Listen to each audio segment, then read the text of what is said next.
DEI has invaded our hiring system, and it's time for DEI to die. It hasn't just invaded the workplace like a virus, it's spread to who even gets to enter it. It's no longer about being the most qualified applicant. They send you through a maze of seemingly insignificant checkboxes, and then they tell you it's voluntary. It's not about merit, it's about the right identity, the right minority, or the right gender. You've followed the rules, polished your resume, tailored your cover letter, you nail the interview, and still nothing. Because now hiring isn't about skill, it's about meeting diversity quotas. They don't want qualified, they want you to check the diversity box. And they're not even hiding it anymore. You've seen the postings, don't even apply unless. They laugh in the face of what used to be called discrimination and dress it up as inclusivity and as progress. So why does it feel like discrimination, but just with a different name? And the worst part is, this is all funded with your money. Our own government is using our money to discriminate against us. Millions and billions poured into DEI programs through federal and provincial programs that do nothing to help you get hired. It's the same hypocrisy as buy Canadian but don't hire Canadian. They preach inclusion while excluding the very people who built this country. They call it a talent shortage. But the truth?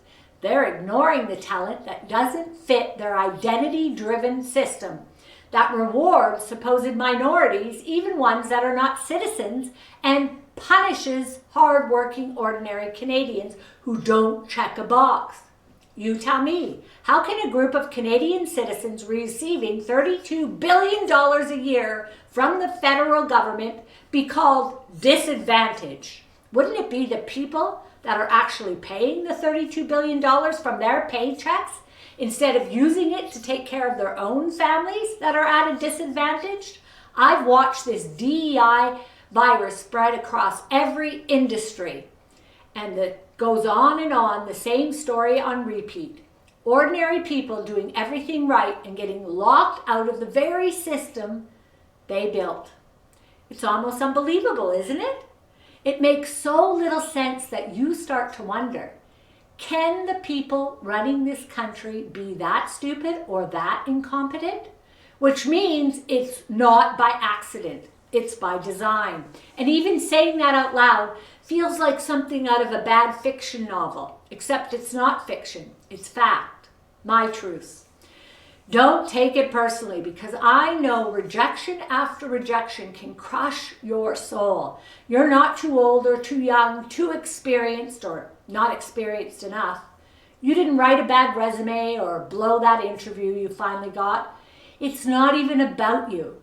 The DEI virus has spread far and wide across the hiring system, invaded all government hiring, private corporations, and even not-for-profits who can't get funding unless they participate. Most of the people leading the DEI invasion don't even believe in it. They just want to keep their funding or their job. Back when I left Costco, no one asked for your category box or pronouns. Now they pretend these boxes are just for statistics, but we all know they're quotas, and quotas are discrimination by another name. Second, lead with your results. Don't hide your success. We've been conditioned to downplay it. Don't brag about what you're good at. It might hurt other people's feelings. Be humble, be nice. Please, how nice are these people to you? They're not nice because you're not part of the designated disadvantaged groups. We've become a society focused on the victims instead of the damn victor. Another mind manipulation game gone wrong. Finally, call it out when you see it. The job postings that discriminate in the name of diversity.